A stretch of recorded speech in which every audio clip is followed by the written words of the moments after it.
So, and now the last thing which I want to talk about is burners. Now, how many number of burners should be provided? What should be the burner to burner clearance? What should be the type and size of burners, firing configurations? So what I want to talk about is somehow APFI 60 was totally caught off guard with respect to the burners. If you look at the period of the last 50 years, 1970s to 2020, you will see that the major change in fired heater design came not in the heater design, but in the burner design. The burners underwent 3 generations of change, starting with staged air burners, staged fuel burners, then uh, ultra low NOx burners, and then ultra low NOx burners. So I think every 10-15 years, the burner design kept on changing and improving to meet the NOx requirements. Now, all this was changing, but APFI 60 did not change much. The table indicating the burner to tube clearances did not change, except a few footnotes to increase the clearances were added here and there.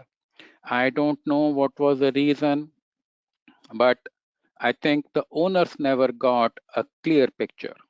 The owners were never told that the ultra low NOx burners will have anywhere between 2 to 3 times the flame length. So many heaters which were either built per APFI 60 or designed or revamped as per APFI 60 had reliability and operational problems. Even now, the language is very vague. It says no flame impingement on tubes, but how do you ensure no flame impingement on tubes? It also allows flame lengths up to 2/3 of the radiant height. That means you can have a 40-foot flame in a 60-foot tall radiant box. So APFI 60 does not provide any guidance on number of burners to be installed. If it is really calling for uniform heat transfer, it should guide the users about the minimum number of burners to achieve uniform heat transfer. What is the minimum spacing between burners and vertical cylindrical heaters? What is the spacing for burners in cabin heaters? So all these things need some guidance. What about horizontal firing? APFI 60 does not talk about differences between natural draft and forced draft burners. It does not talk about benefits of forced draft firing. So I feel that the two tables which we have in APFI 60, table 15 and 16, these tables are very old, and I think they are based on burner vendors' recommendation. The clearances are on the lower side and need to be increased substantially to achieve trouble-free operation of fired heaters. APFI 60 has covered vertical centerline to roof tubes clearance for natural draft burners, but it has not talked about forced draft burners. Now, natural draft burners are still predominantly used in US. Maybe that is the reason. But I think the times are changing with all the new laws coming and maybe greenhouse gas emissions. Forced draft burners and air preheaters may be the future. So I think we need to cover a lot more on these. Similarly, burner to tube clearance between natural draft and forced draft differ only by 6 inches. So, and also there is not much difference between oil and gas firing. Now, the good news is we have tools like CFD modeling, which can predict flame lengths correctly. And in the past 25 years, thousands of heaters have been modeled on CFD. API should pool this collective wisdom to come up with really good guidance for fired heaters. So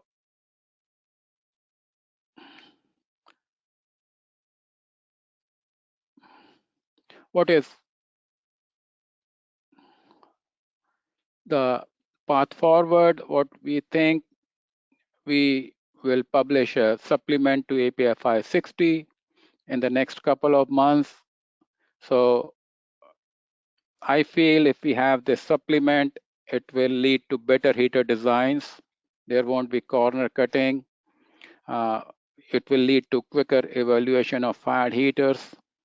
I invite comments and questions from my listeners and from my other participants. I want to take this opportunity to talk about the two heat transfer equipment, heat exchangers and fired heaters. Heat exchangers are used in the industry everywhere and are a lot more common. The client engineer is also very well versed in operation and maintenance of different heat exchangers. However, fired heaters are not as common as heat exchangers. Very few people know about fired heaters.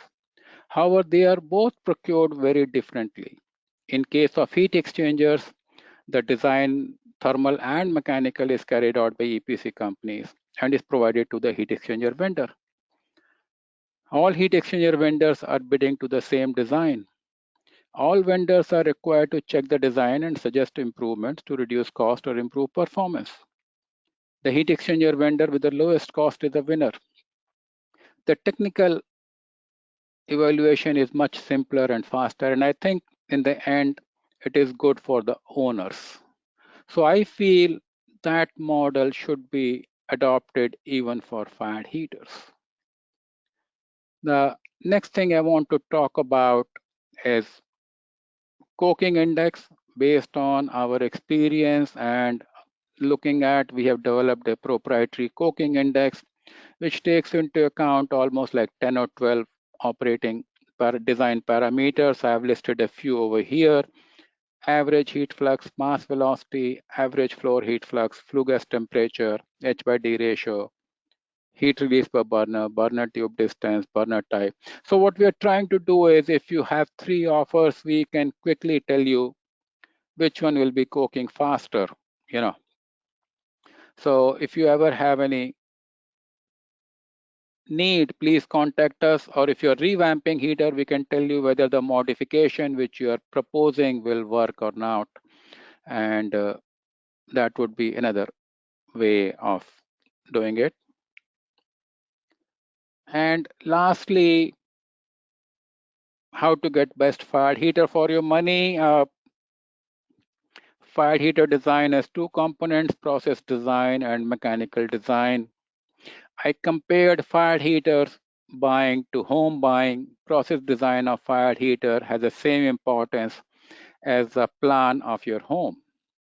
There can be two homes with the same square footage but two different plans. One can be very efficient and useful, and the other may not offer the same advantage. So hiring furnace improvements is like hiring an architect for your proposed home. The architect works with you, your family, and understands your requirements thoroughly. The fee you pay to architect is very well worth the 2% cost to control how the rest of the 98% is spent. It is the same in fired heaters. I think our fee will save you much more within the first 5 years of the operation. We will design the best fired heater for your budget. So my recommendation is, hire us. We will give you the design, we will give you the data sheet, coil and insulation summary, preliminary GA drawings.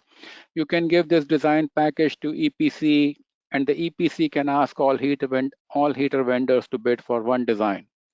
Your evaluation will be much simpler, and you will get the best heater at the lowest cost. So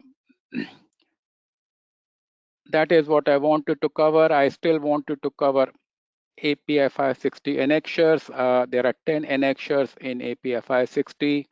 All these are informative. They are not mandatory. The first 80 pages of API 560 are mandatory and they are called normative. So, but I will definitely, these are very important enactures, and maybe in the next webinar, I will try to cover more of these. I mean, there is a whole section on air preheat system. There is a whole section on fans, stack design. So these are all important uh, topics which need more coverage, more guidance. So I will try to do that in the future webinars. Wanted to talk about, we have a thermal efficiency calculator, which you can download on your iPhone. And if you just enter the stack temperature and stack O2, it will give you the thermal efficiency. It's a very simple one and very accurate one. It is free. You go to iPhone store, Apple store, and you will be able to get it. And in the last, I just want to thank you, and let us help you to get the best fired heaters. If you have any fired heater with any problems, please contact us. That's what we do for a living. Thank you again for listening and for your time.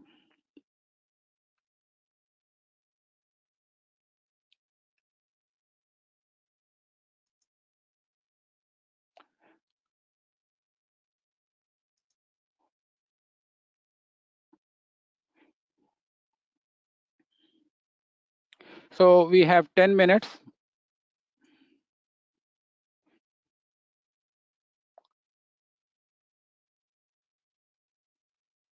So I have received the first question, which talks about merging flames is becoming increasingly common in new design, and that tends to be captured in rather late stage of the design during CFD review.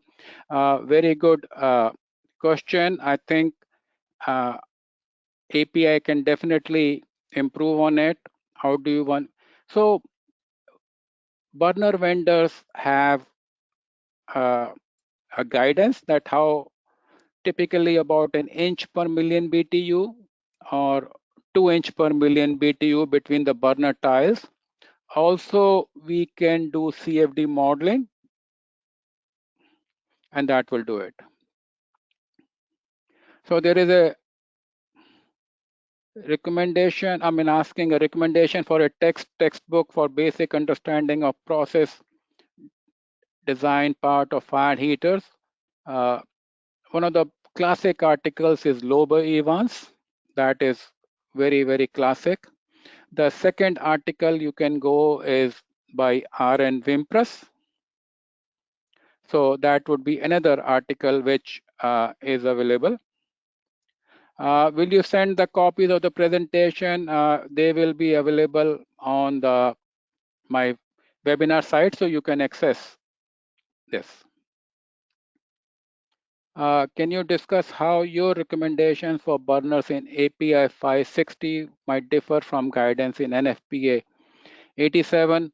I am not familiar with NFPA 87, but I will definitely try to answer your question,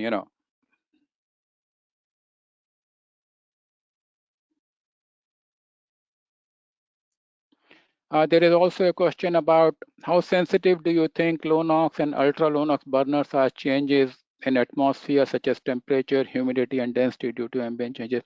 Eric, I only know about humidity, especially because of higher water content, the NOx emissions are lower. In the dry air that they would be higher. That's the only thing I know, but it should not affect much. The burners are really very good. Steve, you need a part 2 webinar. I think I originally wanted to do it 3-part, and hopefully I will try to do and cover a lot more. My team gave me a lot of mechanical questions, and I have not done a justice. So hopefully maybe next month or so I will try to talk about it.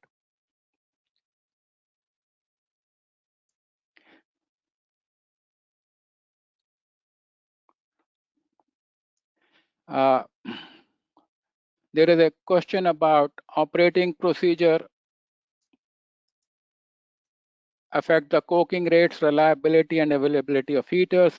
Changing flows through passes to keep outlet temperature constant should be reviewed. My comments. This is two different operating philosophies. My philosophy is keeping the same pass flows in all the passes. And there are a lot of people, not new control philosophies, which keep the same outlet temperature. I would still keep the same flow, and More than that, we would like to do the root cause analysis and fix your problems once for good. That's what we want to do, not just keep on lingering the problem. Question is, FIS does a thermal and mechanical design and releases base design for vendors to quote on. Will thermal and mechanical guarantee? So I think it is very simple. We do the thermal and mechanical design and we will guarantee it. If just like UOP heater, I mean, we will be able to guarantee it. You can also, when you give our design to the vendor will automatically check it, just like the heat exchangers, and they can assume the mechanical guarantee because they are supplying the mechanical part. But we will definitely guarantee if the vendor uses our design, we will design the. So does low NOx burners improve the overall effectiveness of furnace? No, I don't think low NOx burners has a direct, this thing. I mean, we would not consider any impact. How does your coking index compare to FRNC 5 relative coking index?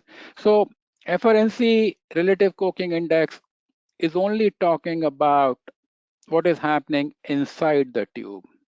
It does not take into account what is happening outside the tube because it is based on uniform heat transfer. That's where I think we differ. What we are doing is we are taking into account what is the how many burners are there, what is the burner to tube distance, all these type of things are not, we are taking those into account, whereas FRNC is only doing the relative coking index. I'm very familiar, it's a good thing, but it is assuming uniform heat transfer. And as I said, I have never seen a heater with uniform heat transfer so far in the past 40 years. So it's it's different. Do we have any services for APH augmentation? Absolutely, we can augment, your air preheater. Contact us, and we will be definitely will be more than a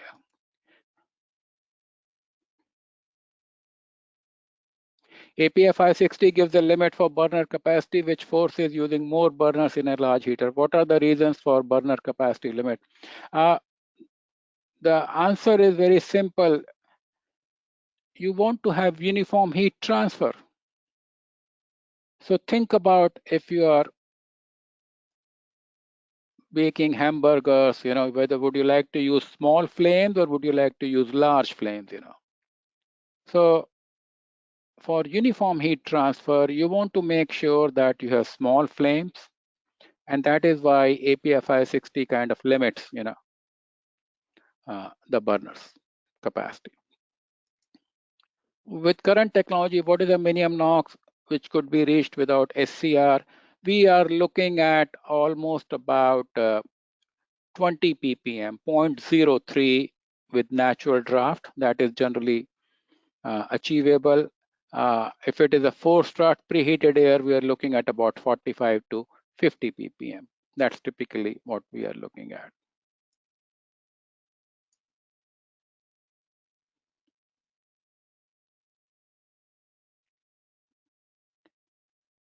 All right now we have a four-strut system with economizer on our vac heater. It was recommended that adding an air preheat system would increase the efficiency of the heater by 5%. Would this something be? Absolutely, Gerald. Good to hear from you. And we will talk, we'll contact you and definitely help you. Can you take one more session on air preheater standard, Bandesh? Absolutely. I mean, I love talking to you guys, and it will take me some time to prepare the material, but we will definitely do it. Well, thank you all. I think that time is up. We are at 11 o'clock. So thank you. And once again, and we look forward to working with you. Bye.